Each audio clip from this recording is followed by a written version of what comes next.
കടഞ്ഞു പിഴിഞ്ഞു രചിച്ചതീ ഭാഗവതം മഹാവേദസാരം മഹാവേദസാരം. നാരായണ ജയ നാരായണ നാരായണ ജയ നാരായണ നാരായണ ജയ നാരായണ നാരായണ ജയ നാരായണ.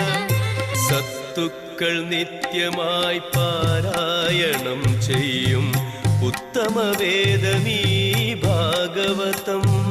സത്തുക്കൾ നിത്യമായി പാരായണം ചെയ്യും ഉത്തമവേദമീ ഭാഗവതം. അഷ്ടാദശ പുരാണങ്ങളിലേറ്റവും ഇഷ്ടമായി കണ്ടതീ ഭാഗവതം. അഷ്ടാദശ പുരാണങ്ങളിലേറ്റവും ഇഷ്ടമായി കണ്ടതീ ഭാഗവതം. നാരായണ ജയ നാരായണ നാരായണ ജയ നാരായണ നാരായണ ജയ നാരായണ നാരായണ ജയ നാരായണ.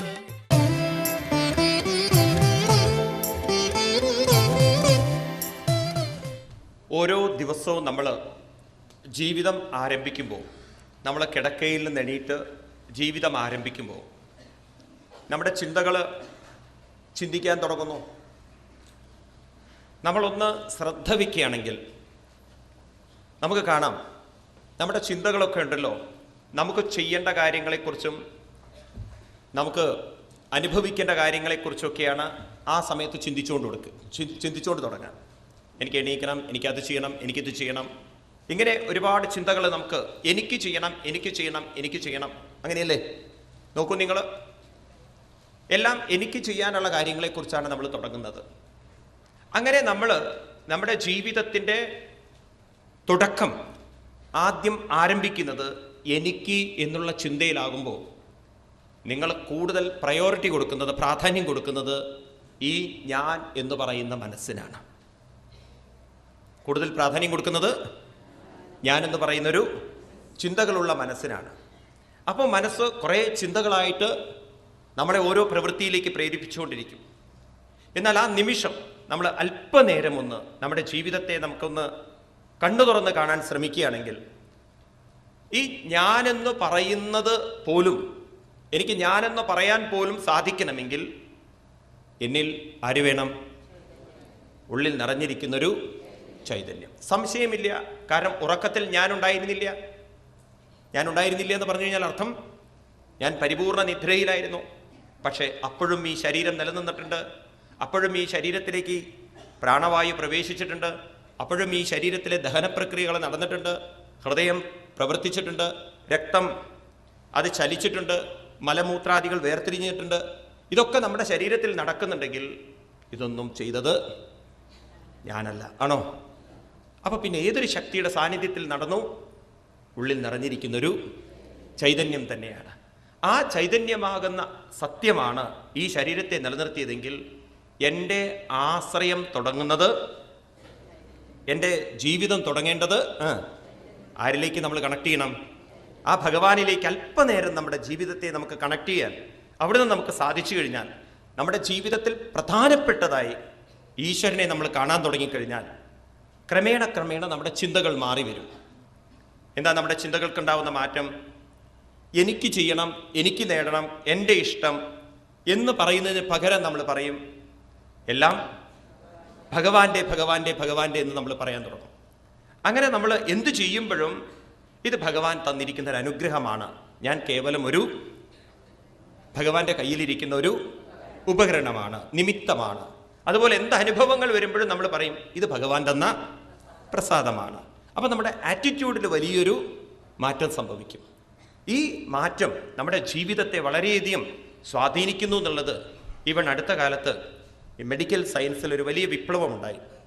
അതായത് ഈ ജനറ്റിക്കിൽ അവരുടെ ഒരു വലിയൊരു വിപ്ലവത്തിൽ അവർ പറയുന്നത് ജീനുകളെക്കുറിച്ചുള്ള പഠനം.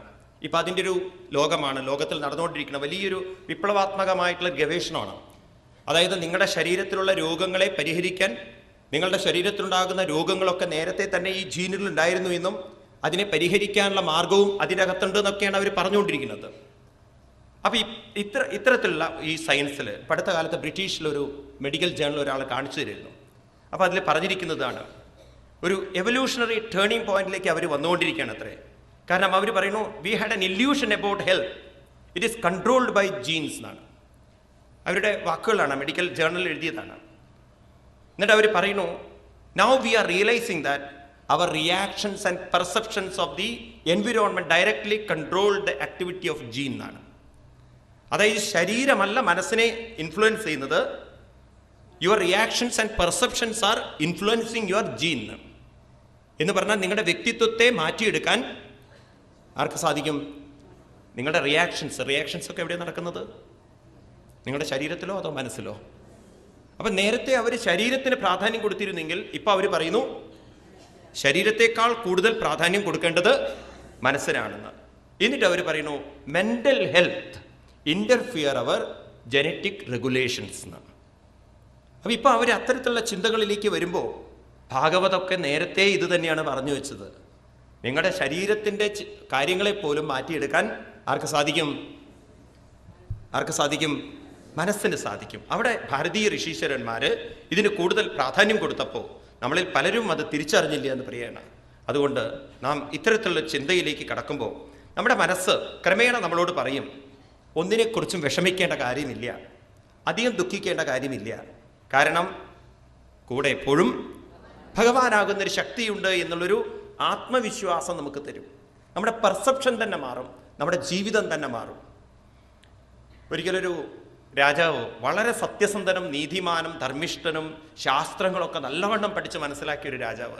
കലാവിരുദ്ധുണ്ടായിരുന്നു, കഴിവുണ്ടായിരുന്നു, കേമത്വം ധാരാളം ഉണ്ടായിരുന്നു. പ്രജകളെയൊക്കെ പുത്രന്മാരെ പോലെ പാലിച്ചൊരു രാജാവ്. അദ്ദേഹം രാജ്യമൊക്കെ പരിപാലിച്ചുകൊണ്ട് വരുമ്പോൾ ഏറെക്കുറെ അദ്ദേഹത്തിന് ഒരു 70-80 വയസ്സായപ്പോൾ അദ്ദേഹത്തിന് വലിയൊരു മനോവേദന. എല്ലാം ഉണ്ടെങ്കിലും അദ്ദേഹത്തിൻ്റെ മനോവേദന എന്താണെന്ന് വെച്ചാൽ പുത്രന്മാരില്ല എന്നുള്ള ദുഃഖം.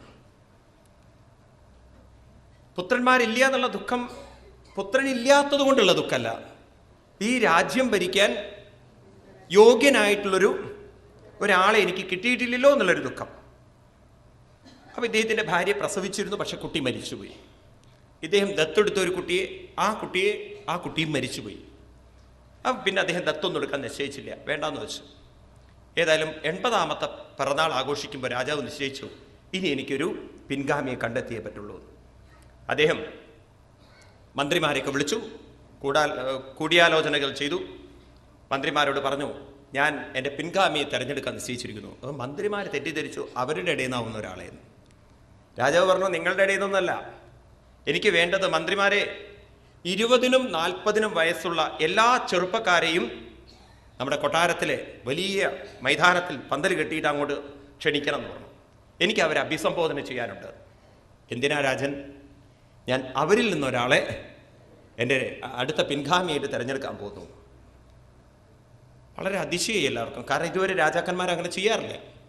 ഏതായാലും രാജാവായി സെലക്ഷൻ കിട്ടാൻ പോകണമെന്ന് കേട്ടപ്പോഴേക്കും എങ്ങനത്തെയൊക്കെ ഡ്രസ്സാണോ ഇടേണ്ടത്, ആളുകൾ ആ രീതിയിലൊക്കെയാണ് ഡ്രസ്സ് ചെയ്ത് പോയിരിക്കുന്നത്. ഏതായാലും രാജാവ് പറഞ്ഞു, എല്ലാവരും വന്നപ്പോൾ വളരെ സന്തോഷമായി. പ്രാർത്ഥന കഴിഞ്ഞു. രാജാവ് എല്ലാവരെയും അഭിസംബോധന ചെയ്തിട്ട് പറഞ്ഞു, സത്യസന്ധരും നീതിമാന്മാരുമായിട്ടുള്ള യുവാക്കളെ, നിങ്ങളാണ് നാളത്തെ ഈ രാജ്യം ഭരിക്കാൻ അർഹതപ്പെട്ടിരിക്കുന്ന ആളുകൾ. നിങ്ങളിൽ ഒരാൾ ഞാൻ തിരഞ്ഞെടുക്കാൻ നിശ്ചയിച്ചിട്ടുണ്ട്. അപ്പോൾ എല്ലാവരും ഡ്രസ്സൊക്കെ ഒന്ന് ഉഷാറാക്കി. രാജാവ് ആരെ സെലക്ട് ചെയ്യുമെന്നറിയില്ലല്ലോ. രാജാവ് പറഞ്ഞ തലേന്നും പൊക്കണ്ട, ചിലർ എങ്ങനെയൊക്കെ ഇരിക്കണതേ, അങ്ങനെയൊന്നും ഇരിക്കണ്ട, നോർമലായിട്ടിരുന്നാൽ മതി. ഞാൻ ഇന്നേതായാലും സെലക്ട് ചെയ്യുന്നില്ല. എനിക്ക് നിങ്ങളുടെ ആത്മാർത്ഥതയെക്കുറിച്ച്, കഴിവിനെക്കുറിച്ച്, അറിവിനെക്കുറിച്ച് എനിക്കൊരു ബോധ്യം വരണം. അതിനുവേണ്ടി ഞാൻ ചെറിയൊരു പരീക്ഷണത്തിന് നിങ്ങളെ വിധേയരാക്കും. നിങ്ങൾക്കെല്ലാവർക്കും ഞാൻ ഇത്തിരി ചെടി വിത്തുകൾ തരുന്നുണ്ട്. ഈ വിത്തുകൾ നിങ്ങൾ കൊണ്ടുപോകണം, ചട്ടിയിലിടണം. എന്നിട്ടത് വളർന്ന് പൂക്കളായാൽ ആ ചട്ടിയോടുകൂടി കൊണ്ടുവരണം. അങ്ങനെ ആരാണോ ശ്രദ്ധയോടുകൂടി അത് വളർത്തി പൂക്കളായി ഇവിടെ കൊണ്ടുവരുന്നത്, അവൻ്റെ കഴിവും മറ്റും നോക്കിയിട്ട് ഞാൻ അവരെ ഒരാളിൽ സെലക്ട് ചെയ്യും. 1 മാസം കൊണ്ട് പൂക്കളാവുന്ന ചെടികളൊക്കെയാണ് ഞാൻ നിങ്ങൾക്ക് തന്നിരിക്കുന്നത്. എന്നാലും ഞാൻ നിങ്ങൾക്കൊരു സമയം തരികയാണ്, 1.5 മാസം സമയം. അതിൻ്റെ ഇടയിൽ കൊണ്ടുവന്നാൽ മതി. പിന്നെ അവിടെ വിത്തിനുള്ള ക്യൂവാ. രാജാവ് പറഞ്ഞു, ആദ്യം നിങ്ങൾ ടെൻഷനൊന്നും എടുക്കണ്ട, വിത്ത് സുലഭമാണ്, എല്ലാവർക്കും ഉണ്ട്, ഒന്നിനൊരു കുറവില്ല. അവിടെ ചെറുപ്പക്കാരൊക്കെ വാങ്ങിച്ചു. 10,000 ചെറുപ്പക്കാരുണ്ടേ, അവരൊക്കെ വാങ്ങിച്ചു. എല്ലാവർക്കും ഒരു പ്രതീക്ഷ ഉണ്ട്. രാജാവാൻ പോവാണേ. വീട്ടിൽ കൊണ്ടുവന്നു. എത്ര നല്ല ചട്ടിയാണ് മേടിക്കുന്നത്. അതിൽ വിത്തൊക്കെ ഇടുന്നു, അവർ മുളപ്പിക്കണോ, അവർ വളർത്തണോ. രാത്രി എങ്ങാനും വല്ല മൃഗങ്ങളും കേടുവരുത്തുമെന്ന് കരുതിയിട്ട് രാത്രി വല്ല ഒരു കട്ടുകൊണ്ടുപോകുന്ന കിടപ്പുമുറിയിലേക്കാണ് കൊണ്ടുവയ്ക്കുന്നത്. അത്ര വീട്ടിലുള്ള കാര്യത്തിൽ പോലും ശ്രദ്ധയില്ല, എല്ലാവരും ചെടിയുടെ കാര്യത്തിലാണ്. അങ്ങനെ മാസം 1 രാജാവ് മന്ത്രിമാരോട് ചോദിച്ചു, എന്തായി കാര്യങ്ങൾ? വരാൻ തുടങ്ങിയിട്ടുണ്ട്, അന്വേഷണങ്ങൾ വന്നിട്ടുണ്ട്. ആയിന്ന് ഓരോരുത്തർക്ക് ക്ഷമയില്ലേ, അത്ര ധൃതിയില്ല ഓരോരുത്തരുടെ. ഏതായാലും പറഞ്ഞ സമയത്തിനുള്ളിൽ എല്ലാവരും വരാൻ തുടങ്ങി. 1000കണക്കിന് ചെടികളാണ് വന്നുകൊണ്ടിരിക്കുന്നത്. ജോലിക്കാരെ വെച്ചിട്ടുണ്ട്. ചുവന്ന പൂക്കളുള്ള ചെടികൾ ഒരു ഭാഗത്ത്, അതിലൊക്കെ പേര് എഴുതിയിട്ടുണ്ട്. കേശവൻ, എറണാകുളം, അത് ഇതൊക്കെ എഴുതി വെച്ചിട്ടുണ്ട്. വഴി പോലും തെറ്റാൻ പാടില്ല. രാജാവ് ആളെ മാറരുത്, ഏത് സ്ട്രീറ്റിൽ നിന്നാണ്, ഏതാ വീട്, എല്ലാം എഴുതി വെച്ചിട്ടുണ്ട്. അങ്ങനെ ഓരോ സെക്ഷനാക്കി വെച്ചു. മഞ്ഞപ്പൂക്കളുടെ ഒരു ഭാഗം, വയലറ്റ് ഒരു ഭാഗം, ഇങ്ങനെ ഓരോന്ന് വെച്ച് നല്ല രസമായി. ആ ഗ്രൗണ്ട് മുഴുവൻ ഒരു ഭാഗത്ത് ചെടികളെ കൊണ്ട് നിറഞ്ഞിരിക്കുന്നു, മറുഭാഗത്ത് ആളുകൾ ഇരിക്കുന്നു. രാജാവിന് ഇരിക്കാൻ സ്റ്റേജും മറ്റുമൊക്കെ തയ്യാറായിട്ടുണ്ട്. അതിൻ്റെ ഇടയ്ക്ക് ഒരു ചങ്ങാതി കാലി ചട്ടിയിട്ട് വന്നിരിക്കണു. ഒരു പൂക്കളും ഇല്ല, ഒന്നുമില്ല, ചെടി പോലും ഇല്ല. എല്ലാവരും പറഞ്ഞു, ഇവനെന്താ വട്ടോ, രാജാവിനെ നിന്ദിക്കാനായിട്ട് വരുമ്പം വന്നിരിക്കുന്നു, എന്ത് തോന്നിവാസി. രാജാവ് പറഞ്ഞത് അവൻ കേട്ടില്ലേ? ഇവനറിയില്ല ഇത് ചെടി വളർത്തണം എന്നൊക്കെ. ആളുകൾ ഇവനെ ശപിക്കാൻ തുടങ്ങി. ഇവൻ നോർമൽ പേഴ്സൺ അവിടെ കൊണ്ടുവച്ചു. മന്ത്രി പറഞ്ഞു, ഇതെവിടെയാവോ വെക്കുക? കാരണം മറ്റതിനൊക്കെ ഓരോ സെക്ഷൻ ഉണ്ടേ, ഇതിപ്പോൾ വെക്കാനൊരു സെക്ഷൻ ഇല്ലല്ലോ. ഏതായാലും മാറ്റി വെച്ചു. അവനും അവിടെ ഇരുന്നു. ഓരോരുത്തർ പറയണ്ടേ, ഈ പൊട്ടൻ പ്രധാനമന്ത്രി അല്ല, രാജാവാൻ വന്നിരിക്കുകയാണ് അത്രയും. കളിയാക്കാൻ തുടങ്ങി ഓരോരുത്തരും. ഏതായാലും രാജാവ് അങ്ങോട്ട് എഴുന്നള്ളുന്നു. മന്ത്രിമാരെ കാണിച്ചു കൊടുത്തു. രാജാവിൻ്റെ കൂടെ 2-3 ജഡ്ജിമാരുണ്ട്. ഓരോ സെക്ഷനായിട്ട് അങ്ങനെ കാണിച്ചു കൊടുക്കണു. രാജാവിന് വളരെയധികം സന്തോഷമായി. അത് കഴിഞ്ഞ് മന്ത്രി മറ്റത് മെല്ലെ മാറ്റിവെച്ചു. ഏത്? കാലിച്ചട്ടി എന്ന് പറഞ്ഞാൽ മണ്ണ് മാത്രമുള്ളത്, അത് മാറ്റിവെച്ചു. രാജാവ് സ്റ്റേജിലേക്ക് കയറി. എന്നിട്ട് എല്ലാവരെയും തൊഴുതു, അഭിവാദ്യങ്ങളൊക്കെ പറഞ്ഞിരുന്നു. എന്നിട്ട് ചോദിച്ചു, എല്ലാവരും വളരെ ഉത്സാഹത്തിലും സന്തോഷത്തിലും വളരെ ഊർജ്ജസ്വലരായിട്ട് പറഞ്ഞ കാര്യം നിങ്ങൾ ചെയ്തിരിക്കുന്നു. മന്ത്രി ആരെങ്കിലും കാലിച്ചട്ടിയുമായിട്ട് വന്നിട്ട് ചോദിച്ചു. അതുണ്ടാവില്ല ഈ കേസിൻ്റെ ഇടയിൽ. ഉടനെ മന്ത്രി തലചൊറിഞ്ഞു. അപ്പോൾ ആൾക്കാർക്ക് മനസ്സിലായി ഈ ചങ്ങാതി പെട്ടുവെന്ന്. മന്ത്രി പറഞ്ഞു, ഒരാളുണ്ട് രാജന്. ഒരാളുണ്ടോ? എവിടെ? ചട്ടി കാണിച്ചു തരുമെന്ന്. അപ്പം മണ്ണൊക്കെ ഉണ്ട് അതിൽ, സംഗതിയൊക്കെ അയാൾ വിത്തൊക്കെ പാവിയിട്ടുണ്ട്. ആരാണത് കൊണ്ടുപോയത്? അയാളെ വിളിക്കും ഇങ്ങോട്ട്. അപ്പം അയാളെ വിളിച്ചു. അയാൾ മാത്രം പേരെഴുതിയില്ലേ, ബാക്കിയുള്ളവരൊക്കെ വ്യക്തമായിട്ടാണ് പേരെഴുതി. ചുവന്ന മഷി കൊണ്ടും പല പെണ്ണുകൊണ്ടൊക്കെ എഴുതിയിട്ടുണ്ട് ആൾക്കാർ. അപ്പോൾ അയാളെ വിളിച്ചു വരുത്തി. അയാൾക്കൊരു പേടിയില്ല. രാജാവിൻ്റെ മുന്നിൽ ചെന്ന് നമസ്കരിച്ചു, വണങ്ങി. രാജാവിനെ കൂപ്പി തൊഴുതു. രാജാവ് ചോദിച്ചു, എന്തു പറ്റി? സത്യം തുറന്നു പറയാലോ രാജൻ, ആ വിത്ത് എന്നും നനച്ചിട്ടുണ്ട്, പക്ഷെ മുളയ്ക്കണില്ല. അത് ഞാൻ എൻ്റെ കഴിവിൻ്റെ പരമാവധിയൊക്കെ മുളപ്പിക്കാൻ നോക്കി, പക്ഷെ മുളയ്ക്കണില്ല. അപ്പം എനിക്ക് തോന്നി മുളയ്ക്കാത്ത വിത്തായിരിക്കും അതെന്ന്. അതുകൊണ്ട് ഞാൻ പിന്നെ ശ്രദ്ധിച്ചില്ല. അപ്പം രാജാവ്, എല്ലാവരും വിചാരിച്ചു ഇപ്പോൾ കിട്ടിയവന് ശിക്ഷ എന്ന്. രാജാവ് അവിടെ നിന്ന് എണീറ്റ് അവനെ കെട്ടിപ്പിടിച്ചുകൊണ്ട് പറഞ്ഞു, എൻ്റെ അടുത്ത അനന്തരാവകാശിയെ ഞാൻ കണ്ടെത്തിയിരിക്കണമെന്ന്. എല്ലാവരും ഷോക്കേറ്റതുപോലെ. കാരണം എല്ലാവരും വിചാരിച്ചത് ചെടിയാക്കി അത് പൂവായിട്ടുള്ളവരിൽ ഒരാളെ ആയിരിക്കും രാജാവ് തിരഞ്ഞെടുക്കുക എന്നാണ്. അവരുടെയൊക്കെ പ്രതീക്ഷകളെ തെറ്റിച്ചുകൊണ്ട് രാജാവ് മറ്റൊരാളെ സെലക്ട് ചെയ്യാണ്. അപ്പോൾ രാജാവ് പറയാണ്, നിങ്ങൾ അത്ഭുതപ്പെടുന്നുണ്ടാവും ഞാൻ എങ്ങനെയാണ് ഇയാളെ സെലക്ട് ചെയ്തതെന്ന്. സത്യം തുറന്നു പറയട്ടെ, ഞാൻ തന്ന വിത്തിൽ ഇയാൾ മാത്രമാണ് സത്യസന്ധത കാണിച്ചത്. അതെന്താണത്? നിങ്ങളൊന്നും ഞാൻ തന്ന വിത്തല്ല കുഴിച്ചിട്ടിരിക്കുന്നത്. കാരണം ഞാൻ തന്നിരിക്കുന്നത് വറുത്ത വിത്തുകളാണ്. രാജാവ് വിത്ത് കൊടുക്കുമ്പോൾ തന്നെ വറുത്തിട്ടാണ് കൊടുത്തിരിക്കുന്നത്. ഒരു ചെടി പോലും അതിൽ നിന്നുണ്ടാവില്ല എന്ന് 100% എനിക്ക് ബോധ്യമാണ്. പക്ഷെ നിങ്ങളെല്ലാം രാജ്യത്തിൻ്റെ കൊതി കൊണ്ട്, അധികാരത്തോടുള്ള കൊതി കൊണ്ട്, നിങ്ങൾ സ്വന്തം കാശ് കൊണ്ട് വിത്ത് വാങ്ങിച്ച് ചെടിയാക്കി കൊണ്ടുവരുന്നു. ഇവൻ രാജ്യക്കൊതിയനല്ല, ഇവനുണ്ടല്ലോ ആത്മാർത്ഥതയുള്ളവനാണ്, ഇവൻ സ്ഥാനമോഹിയല്ല, സത്യസന്ധനാണ്, വിനീതനാണ്, ഇവനാണ് ഈ രാജ്യം ഭരിക്കാനുള്ള അർഹത. നമ്മൾ പലപ്പോഴും മനസ്സിലാക്കാത്തൊരു കാര്യമാണിത്. നാം ഏതിനാണ് പ്രാധാന്യം കൊടുക്കുന്നത്? നിങ്ങൾ ജീവിതത്തിൻ്റെ സുഖത്തിനാണ് പ്രാധാന്യം കൊടുക്കുന്നതെങ്കിൽ നിങ്ങളുടെ ആത്മാർത്ഥത നിങ്ങൾക്ക് നഷ്ടപ്പെട്ടു. കാരണം നമ്മൾ ലോകത്തിൽ നിന്ന് സുഖം കിട്ടും എന്ന് പ്രതീക്ഷിച്ചുകൊണ്ട് നമ്മളെ ജീവിതം തുടങ്ങിക്കഴിഞ്ഞാൽ ഈ ജീവിതം നിങ്ങൾക്ക് ദുഃഖം മാത്രമേ ഉണ്ടാവുള്ളൂ. കാരണം പലപ്പോഴും നമ്മുടെ കണക്കുകൂട്ടൽ അതുപോലെ കൊണ്ടു നടക്കാൻ നിങ്ങൾക്ക് സാധ്യമല്ല. ദിവസവും പത്രം എടുത്ത് നോക്കൂ, അല്ലേ? കുറഞ്ഞ കാശിന് വേണ്ടിയിട്ട് പെട്രോൾ ഒഴിച്ച് കത്തിക്കുന്ന ലോകമാണത്. ആ ലോകത്തിലാണ് നമ്മൾ ജീവിക്കുന്നത്. അപ്പം തൻ്റെ കണക്കുകൂട്ടലെല്ലാം തെറ്റിക്കാൻ ലോകത്തിന് പ്രയാസമില്ല. ബോംബെയിൽ ഒരു ചെറുപ്പക്കാരൻ കല്യാണം കഴിഞ്ഞ് ബോംബെയിൽ ജീവിക്കണം. ഭാര്യയായിട്ട് ചില പ്രശ്നങ്ങളൊക്കെ വന്നു. അതിൻ്റെ ഇടയ്ക്ക് അയാൾക്ക് പൂനെയിലേക്ക് ട്രാൻസ്ഫറായി. അയാൾ പൂനെയിൽ ജോലി ചെയ്യുന്ന സമയത്ത് ആഴ്ചയിൽ ഒരിക്കലും വീട്ടിൽ വരും, വീണ്ടും പൂനെയിലേക്ക് പോകും. അങ്ങനെയൊക്കെ പോയിക്കൊണ്ടിരിക്കുന്നതിൻ്റെ ഇടയിൽ കൂടെ ജോലി ചെയ്യുന്ന പെൺകുട്ടിയായിട്ട് പ്രേമത്തിലായി. അവളായിട്ട് പ്രേമം മൂത്തു. അവസാനം അവർ രണ്ടുപേരും ഒന്നിച്ച് ജീവിക്കുക എന്നുള്ള കരാറിലായി. പക്ഷേ ആദ്യത്തവളുണ്ടല്ലോ, അവളെന്ത് ചെയ്യും? ഇവൻ്റെ ഒരു കുബുദ്ധി ഇങ്ങനെയാണ് പോയത്.